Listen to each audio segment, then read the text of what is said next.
Tout d'abord, merci beaucoup pour votre invitation cet après-midi à ce colloque. Je vais commencer d'emblée pour rajouter à la complexité sur les AS. En fait, c'est compliqué l'AS et Françoise l'a souligné. On est asymptomatique. Enfin, les sujets AS sont asymptomatiques dans bien des cas. Mais il y a des cas de figure où il y a des accidents, donc on l'a évoqué sur l'altitude, on l'a évoqué sur l'avion, on l'a évoqué sur les sports à très haute intensité, comme chez les militaires américains, où il y a des cas effectivement qui se sont faits sur des épreuves très très intenses, où ils arrivaient vraiment à l'épuisement, et là pour le coup, il y arrivait des accidents. Et à l'inverse, on se retrouve aussi avec des petites études dites épidémiologiques, mais c'est fin, où finalement on s'aperçoit que les meilleurs sprinteurs sont ceux qui sont porteurs du trait. Donc, on fait un peu le grand écart entre c'est bénéfique pour les épreuves de sprint, voilà, et c'est compliqué. Je me souviens d'une étude qui avait été faite sur la montée du Mont Cameroun, où en fait, sur la partie basse, les AS allaient courir aussi bien que les AA, enfin, donc les porteurs couraient aussi bien qu'un sujet S1, et puis plus ils montaient en altitude sur le Mont Cameroun, plus ils reculaient dans le classement, en fait. Et donc, voilà, bref, c'était pour poursuivre la discussion sur les asymptomatiques. Donc voilà, je suis Laurent Messonnier, je suis de l'Université Savoie-Mont-Blanc, délégation à l'Institut universitaire de France, et je suis membre du laboratoire à l'IBM. Et je vais quand même vous parler effectivement de ce qu'on a fait beaucoup avec Pablo Bartolucci, et puis surtout ce qui va arriver avec Pablo Bartolucci, qui est un peu finalement redondant avec ce que j'ai entendu qui est en train de s'organiser sur Toulouse. Et puis là, je ne le mentionne pas, mais je travaille beaucoup sur le muscle avec un collègue sur Saint-Étienne qui est en myologie. Et voilà, donc on va vous parler un peu du muscle. Alors ça va être pas redondant avec le docteur Pilar, mais en fait, il a fait un peu le lit de ce que je vais vous dire. Et puis il a bien introduit les trois niveaux, le niveau ventilatoire, le niveau circulatoire de transport de l'oxygène et le niveau musculaire qui est en fait l'étape ultime où on va utiliser l'oxygène et où on va faire de la contraction musculaire. Donc, quand nous, on parle d'activité physique, d'emblée, on a une stratégie. Alors, elle n'est pas forcément partagée par tout le monde, mais nous, on a pris en compte une stratégie. Euh, sur la base de cette stratégie, c'est un peu ce que disait le premier intervenant en introduction, hein, c'est quand vous faites, donc c'est le docteur Kougoul, quand on vous a dit de ne pas faire de sport pendant des années. Et il y a quand même un fond là-dessus, hein. C'est que quand on regarde les crises vaso-occlusives ou je vais peut-être mettre mon pointeur. Alors, attendez, il faut que je trouve où est-ce que je mets mon pointeur. Tac. Voilà, donc quand on regarde sur les crises vaso-occlusives ou les syndromes thoraciques aigus secondaires à la crise vaso-occlusive, eh ben, il y a quand même 30% des crises vaso-occlusives et 32% quasiment des syndromes thoraciques aigus secondaires qui sont suite à un effort physique intense et à une sensation d'épreuve, de fatigue. Donc, euh, ça repose pas sur rien. Il y a bien quelque chose qui se passe. Euh, Néanmoins, bon, je passe hein, sur la drépanocytose. Vous savez que quand vous dépolymérisez, c'est là qu'il y a le risque de cycling et c'est là qu'il y a les complications. Mais néanmoins, ce qu'il faut savoir, c'est que ça, c'est la courbe de dissociation de l'oxyhémoglobine. Je vais l'expliquer très rapidement. Quand vous êtes au niveau des poumons, vous êtes à ce niveau-là, donc vous avez une pression en oxygène au niveau des poumons qui est élevée, vous chargez votre hémoglobine en oxygène, votre hémoglobine, elle part des poumons, et plus elle va aller vers les tissus, plus elle va se décharger en oxygène pour libérer l'oxygène aux tissus. Et le problème du sang du drépanocytaire, c'est que lui, il va se charger en oxygène, mais il va libérer l'oxygène plus tôt. Ce qui fait que quand il arrive au niveau des tissus, en fait, il est déjà un petit peu déchargé en oxygène. Et or, c'est quand il est déchargé en oxygène qu'il y a le risque de polymérisation. Donc on voit qu'en fait, le risque, il est déjà là. Et le problème, c'est que quand je fais un exercice intense, c'est ce que disait tout à l'heure le docteur Pilar, eh ben, j'ai une augmentation des concentrations sanguines du lactate. Il vous a expliqué que avec l'augmentation de l'intensité et le métabolisme, j'ai le lactate ou l'acide lactique, comme il l'a dit, qui augmentait. Et le problème, c'est que ça s'accompagne d'une baisse de pH, c'est-à-dire d'une acidose. Or, le problème de l'acidose, c'est qu'elle a tendance à décaler encore plus la courbe de dissociation de l'oxyhémoglobine. C'est-à-dire que vous allez presque moins charger l'oxygène, votre hémoglobine en oxygène, et surtout, vous allez encore plus la libérer plus tôt. Ce qui fait que vous êtes vraiment très déchargé en oxygène quand vous arrivez au niveau des tissus, et donc là, vous avez vraiment un risque de polymérisation qui est encore accru. Donc finalement, le lactate est un témoin, est un marqueur pour nous de l'intensité de l'effort et quelque part du risque lié à l'effort physique. Alors, si je continue, là, je viens de vous parler du lactate comme marqueur finalement de cette acidose et du risque de polymérisation comment dire, de cycling, et donc de l'augmentation de risque vasculaire. Mais il n'est pas marqueur que ça, en fait. On l'utilise aussi comme marqueur parce qu'en fait, quand vous produisez du lactate, c'est que vous avez activé votre métabolisme musculaire. Et ce métabolisme musculaire, il est activé par la synthèse d'adrénaline. Vous avez tous entendu parler de l'adrénaline. Et bien, quand vous faites un effort physique intense, vous allez sécréter de l'adrénaline qui va augmenter votre métabolisme. Et bien, le problème, c'est que cette adrénaline, elle est elle entraîne aussi de l'adhésion cellulaire, c'est-à-dire qu'elle va enclencher aussi le fait que les globules rouges commencent à se coller sur les vaisseaux et entraîner la crise vaso-occlusive. Donc ce lactate qui est issu de ce métabolisme-là et issu de l'activation de ce métabolisme par l'adrénaline, eh ben, c'est aussi un marqueur de cette adhésion cellulaire, de cette augmentation de l'adhésion cellulaire. Et cette épinéphrine, enfin cette adrénaline, quand elle est produite, elle est aussi le marqueur de l'activation d'un système nerveux qu'on appelle le système nerveux sympathique, qui est le système de l'activation. Et ben, ce problème, c'est que quand il s'active, ce système, et ben, il entraîne aussi de la vasoconstriction, qui lui-même entraîne un risque. Donc finalement, le lactate est un marqueur de ces trois voies-là de risque d'augmentation d'un risque vaso-occlusif.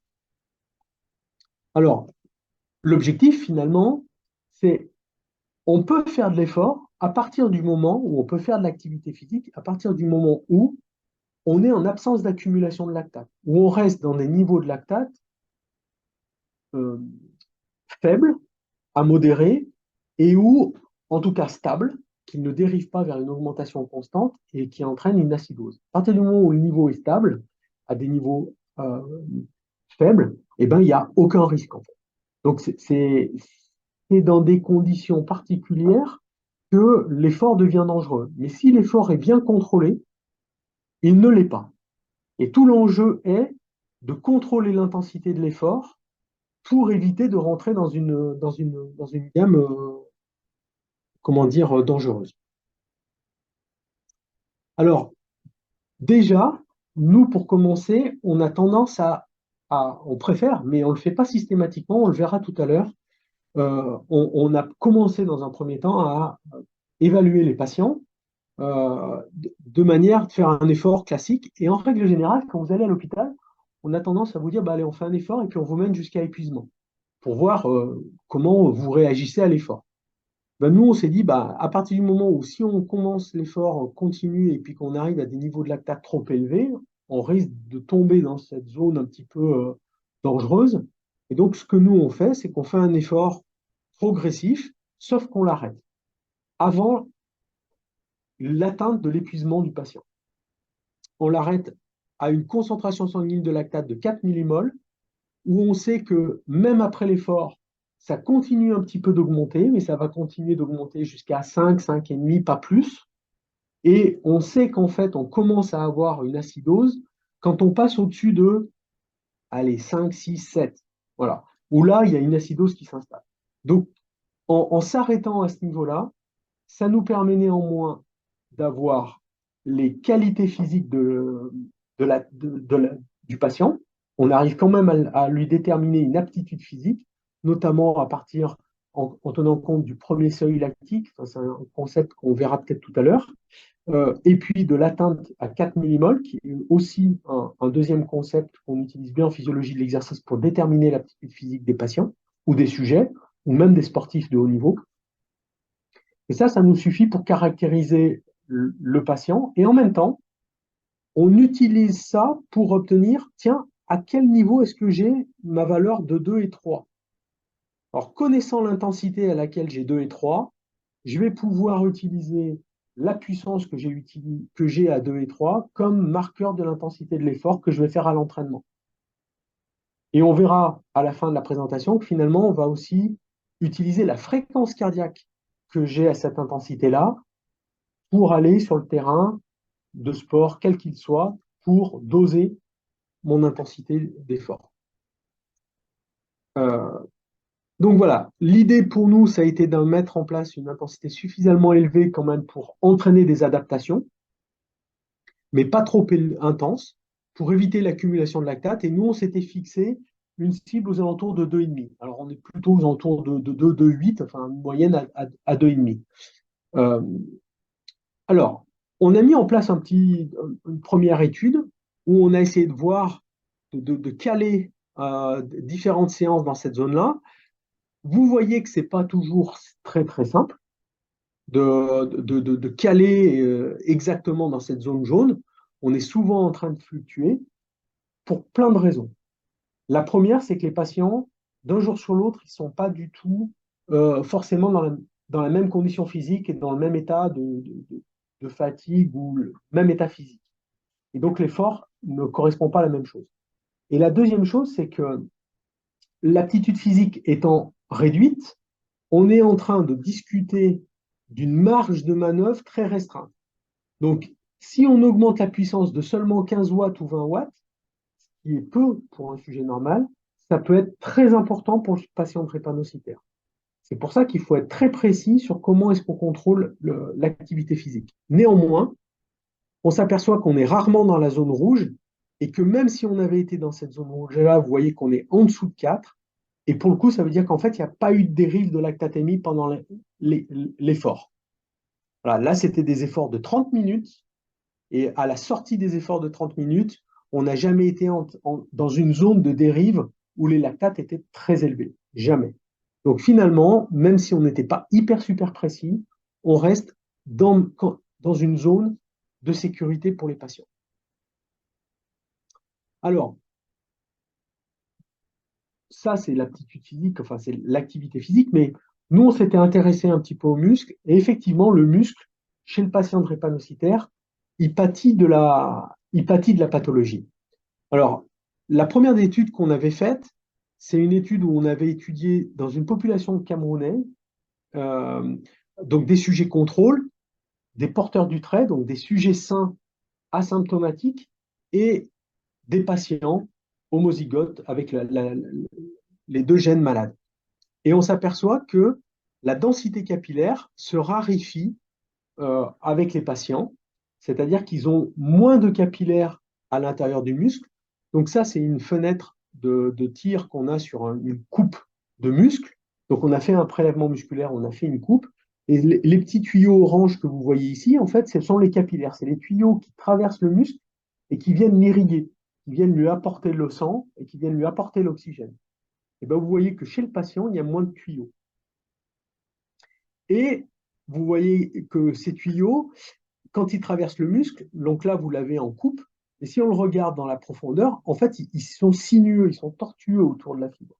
Et bien, en fait, chez les patients drépanocytaires, cette tortuosité, elle diminue fortement. C'est-à-dire que les tuyaux sont très rectilignes.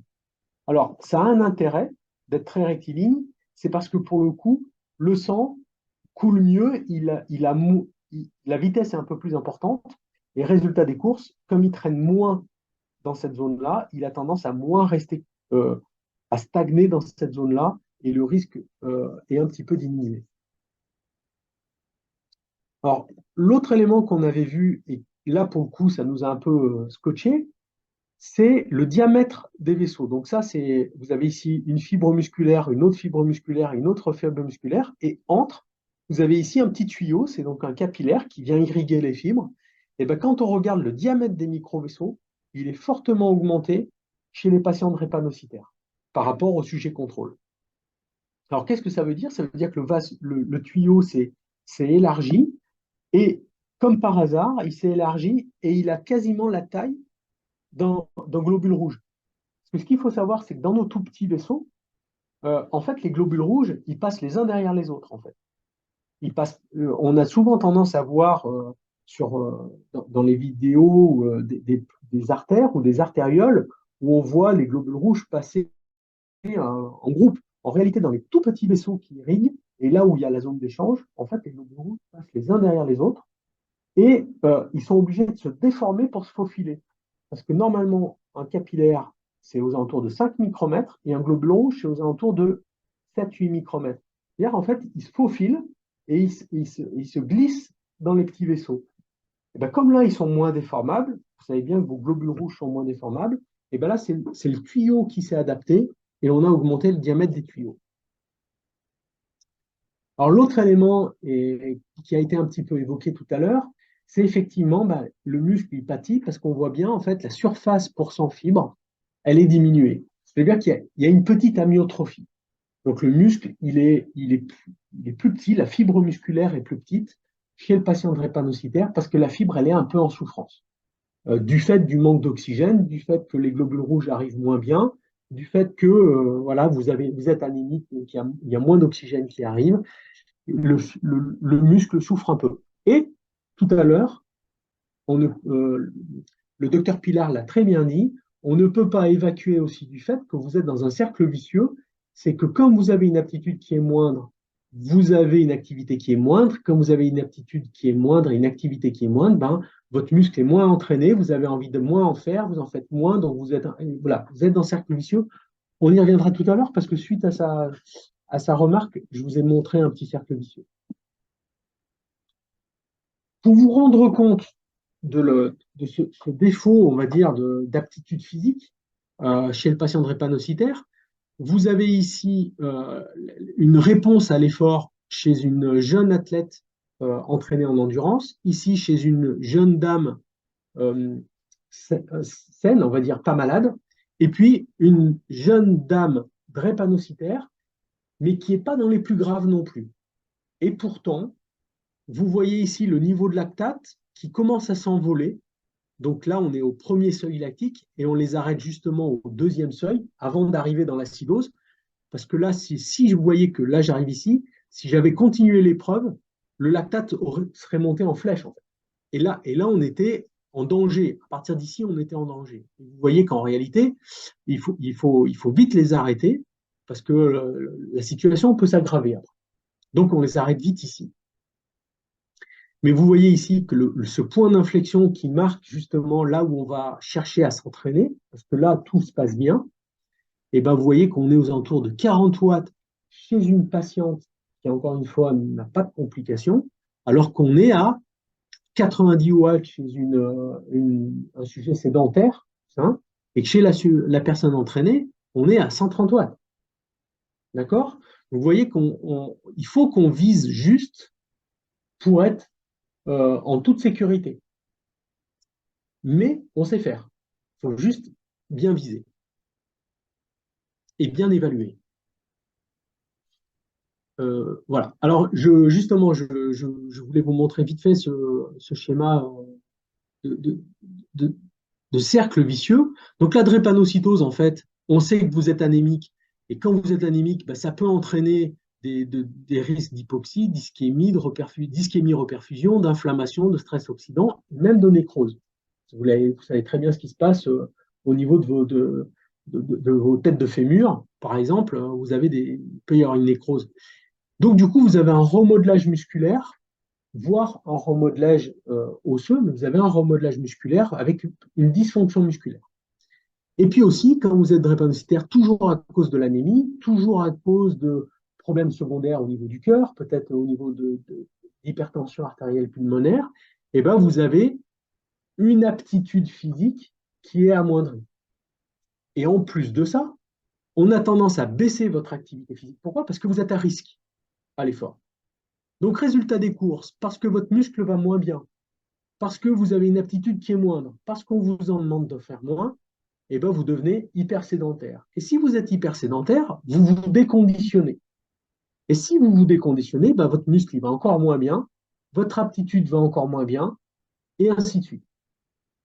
Nous, ce que l'on a essayé de faire, c'est de se dire, ben, on va casser ce, ce cercle vicieux, on va essayer de rentrer dans un cercle vertueux en rajoutant de l'activité physique, mais de faible intensité, pour améliorer la fonction musculaire, augmenter votre aptitude physique, augmenter votre activité physique, enlever ce régime hypersédentaire, vous remettre dans un conditionnement musculaire et rentrer dans un cercle vertueux. Donc ça a été un peu l'idée de la première étude qui avait été faite donc, avec l'équipe de Mondor sur les effets de l'entraînement. Mondor, Chenevier, voilà. Donc l'idée, c'était effectivement, on avait un remodelage microvasculaire au niveau du muscle qui est lié à certaines causes de la maladie. Puis on avait des défauts énergétiques ou un remodelage du muscle lié toujours à d'autres causes de la maladie. Et nous, l'idée, c'était qu'avec l'activité physique, on allait faire une contre-mesure à ce remodelage microvasculaire, c'est-à-dire on va essayer de remettre du vaisseau à l'intérieur du muscle, de remettre de l'irrigation, et puis de restructurer votre muscle, remodeler, mais de manière positive. Donc l'idée, c'était de casser le dogme comme quoi l'activité physique, il fallait surtout plus en faire. Au contraire, on voulait montrer d'abord que c'est safe, donc sûr, et en même temps que ça pouvait être bénéfique. Donc, alors attention, hein, c'est pas parce qu'on fait de l'activité physique qu'il faut faire n'importe quoi comme activité physique. C'est très important d'insister. Le docteur Pilar l'a fait, on l'a refait. Voilà.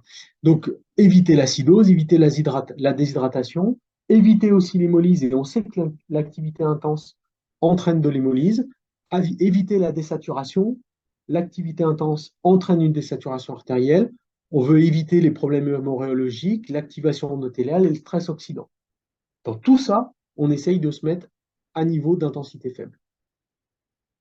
Donc, résultat des courses, on avait fait tout un tas d'évaluations initiales, hein, avec une visite d'inclusion, des évaluations de fonctionnel respiratoire, un test de marche, un test progressif, donc c'est le test que je vous ai montré tout à l'heure, en rampe, comme ça, là, pour déterminer l'aptitude physique.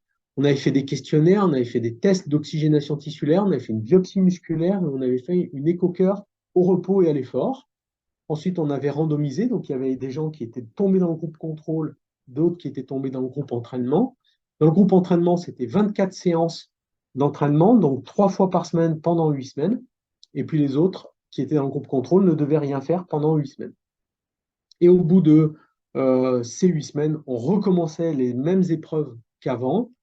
Et on avait eu 15 patients par groupe, une trentaine de patients au total. Je répète, l'entraînement, c'était quoi? C'est un petit échauffement, puis 30 minutes où on visait à peu près 2,5 millimoles de lactate et 5 minutes de récupération active. Et voilà. On finissait un petit peu par comment on appelle ça? Un petit peu de stretching. Alors, une chose, mais sur lesquelles il faut quand même qu'on soit très prudent, il faut être très très prudent, mais ce n'était pas inintéressant. Dans le groupe qui avait participé à de l'effort physique, à de l'activité physique, dans ce groupe-là, aucun n'a fait de crise vaso-occlusive. Et dans le groupe qui était resté à domicile, il y avait eu 5 cas de crise vaso-occlusive. Donc, il semblerait que cliniquement, il y ait quand même un intérêt à faire de l'activité physique pour peu qu'elle soit bien faite.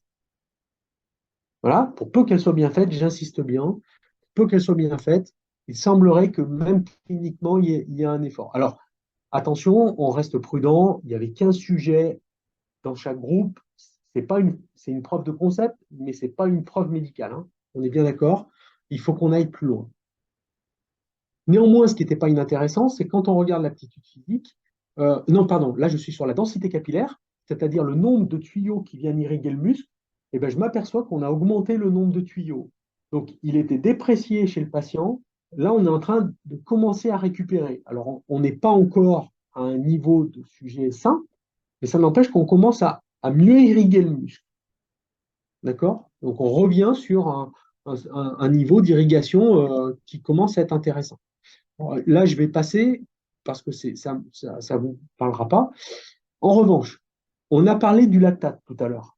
Et je vous ai dit que le niveau de lactate augmentait fortement avec l'intensité de l'effort.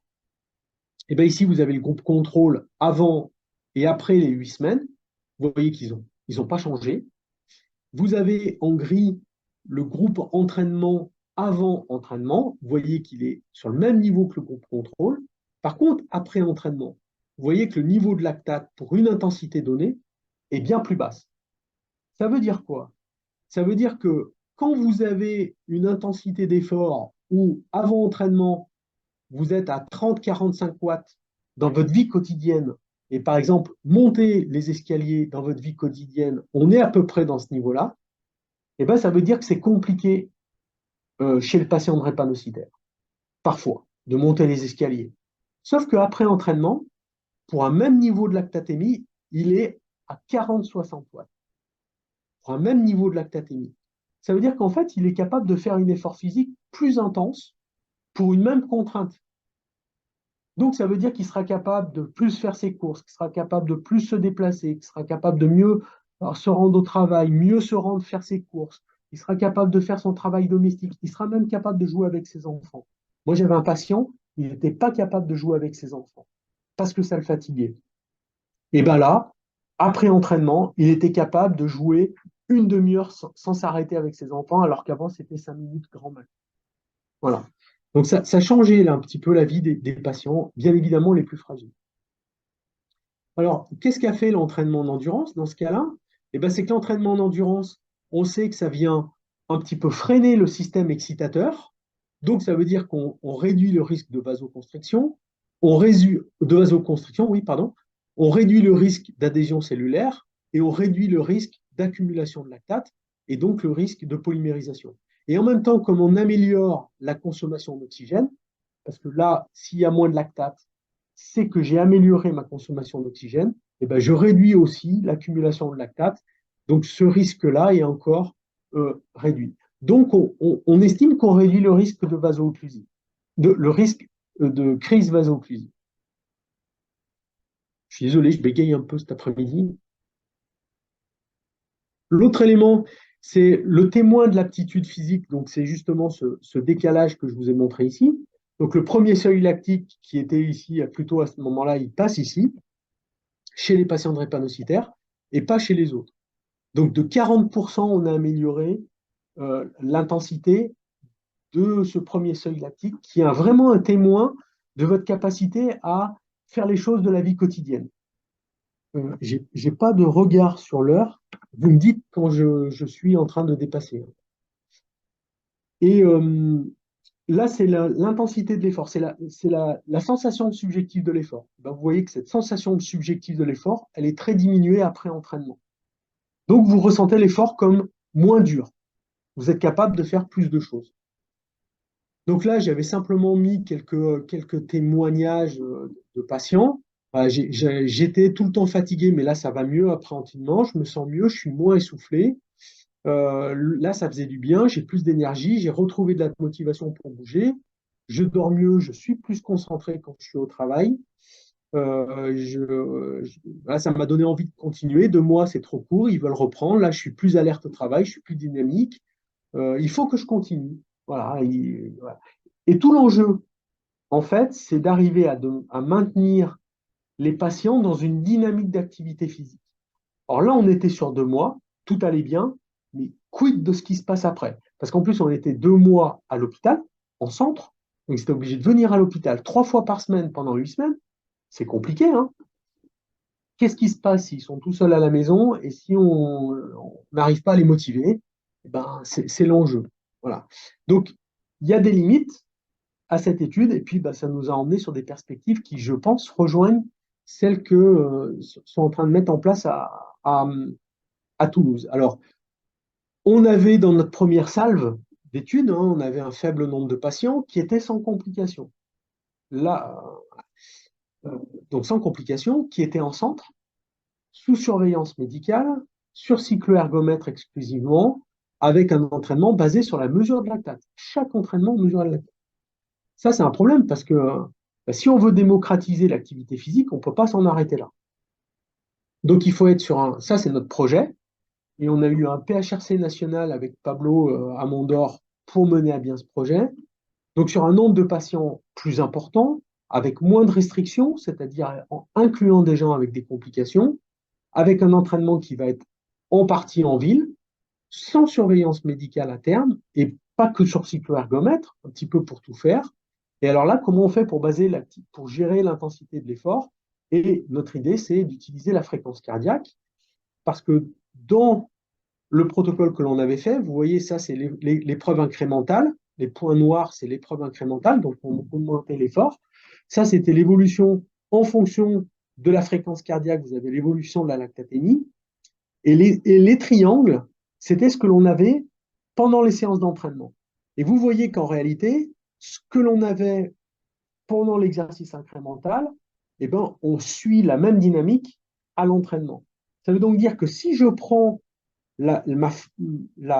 sur l'exercice incrémental ma fenêtre de tir de fréquence cardiaque pour gérer mon entraînement dans cette zone-là, et que pendant l'entraînement, je leur dis, ben, entraîne-toi à cette fréquence cardiaque-là, et ben, normalement, je m'attends à avoir la bonne lactatémie.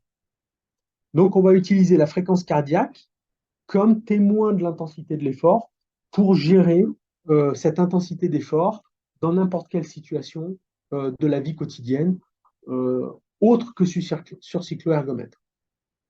Donc, pour gérer l'activité hors cadre hospitalier, donc on va utiliser la fréquence cardiaque cible, commencer par faire quelques séances pour bien s'écouter, repérer les intensités qui nous semblent subjectives, qui aura bien cerné comment moi je ressens l'effort, hein, donc ne pas se retrouver dans cette zone d'essoufflement, jamais sprinter, toujours trottiner, intensité douce, éviter les sports fractionnés, mais si on est obligé de le faire, bah, plutôt trottiner que sprinter. J'insiste encore une fois, ne pas faire des sprints, rester plutôt dans une zone peut-être donnée du terrain. Tout à l'heure, on a parlé du foot ou du basket. Bah, peut-être que on va se mettre sur un quart de terrain et trottiner dans cette zone-là. Et puis éviter, vous savez, hein, tout à l'heure, on parlait du foot à haut niveau. Le foot à haut niveau, c'est 11 km par match. On ne peut pas demander à un drépanocytaire de faire 11 km par un match. Par contre, si on le met sur un quart de terrain et à trottiner dans cette zone-là, bah, c'est jouable en fait. D'accord? Donc, peut-être avoir des stratégies de jeu spécifiques pour les patients drépanocytaires. Et puis, bien évidemment, il y a des contre-mesures, hein, c'est arrêter la dite activité dès qu'il y a un problème, marcher et garder une bonne ventilation, c'est-à-dire faire une récup active. Dès qu'on sent qu'on est un peu limite, eh ben, on se met en mode j'arrête l'activité et je me mets en récup actif pour essayer de me remettre tout de suite sur une base de repos. En fait. Donc marcher jusqu'à arrêt de l'essoufflement, bien s'hydrater, se surveiller, et puis si vraiment il y a un problème, eh ben, faut aller aux urgences. Mais normalement, si on récupère lentement, si on met en place une stratégie de récupération, on peut éviter la crise. Donc l'activité, c'est bien, mais pas n'importe comment. J'insiste et je réinsiste. Monsieur Pilar l'a déjà dit et ça doit être la deuxième chose. Alors Françoise, qui a participé tout à l'heure, a mis au point ces recommandations et elle fait de l'éducation thérapeutique pour les patients drépanocytaires. Donc on pourra y revenir dessus peut-être pendant les questions. Et donc là, sur le prochain projet que l'on va monter avec Pablo, l'idée, c'est effectivement d'avoir deux bras. Un bras donc en éducation thérapeutique après qui va rester pendant un certain nombre de semaines en groupe contrôle. Un bras qui va faire de l'activité physique. Le bras le plus fragile va commencer par faire 8 semaines en centre, puis après va basculer sur de l'activité en ville. Et pour le sous-bras qui est activité physique mais qui n'est pas fragiles, comme on les aura évalués, on verra qu'ils ne sont pas très fragiles. Pour peu qu'ils ont déjà fait de l'activité physique, et ben à ce moment-là, ils vont directement être pris en ville par par des gens quand même qui sont capables de les encadrer pour faire de l'activité physique 6 mois et à 1 an. Voilà. Et puis, au bout d'un an, le groupe contrôle basculera dans un groupe d'activité physique parce que, bien évidemment, on s'attend à ce que ce soit positif Et pour le coup, on ne peut pas demander à un groupe contrôle de rester contrôle ad vitam aeternam. On va vite les basculer sur de l'activité physique une fois que le protocole sera terminé pour pouvoir s'assurer qu'eux aussi bénéficient des bienfaits de l'activité physique. Voilà, donc alors du coup, pour l'instant, là, il y avait un certain nombre de centres. En réalité, il y aura pour l'instant un autre centre qui va se rajouter, c'est Grenoble et l'Arc Alpin. Il va y avoir des centres d'évaluation un petit peu dans la région parisienne, plus Grenoble. Et puis, Françoise a identifié dans la région parisienne, et là, il n'y en a que certaines, mais maintenant, c'est beaucoup plus, des associations ou des APA qui vont prendre en charge les patients. Alors, Françoise, Pablo et moi, on avait fait une formation aux APA en ligne que vous pouvez trouver sur YouTube. Donc, ceux que ça intéresse, vous pouvez aller sur YouTube pour avoir un petit peu cette formation pour faire de l'activité physique. Donc, vous pouvez la retrouver sans problème. Voilà, j'ai essayé d'aller assez vite. Simplement, voilà, c'était pour vous présenter un peu des questionnaires aussi qu'on avait mis en place. Mais je pense que j'ai dépassé mon temps, donc je ne veux pas vous mobiliser. Merci beaucoup. Donc voilà, c'était simplement pour vous présenter les personnes qui nous ont aidés dans le projet Drepano X-DRE 1 et qui vont aussi être impliqués dans le X-DRE 2.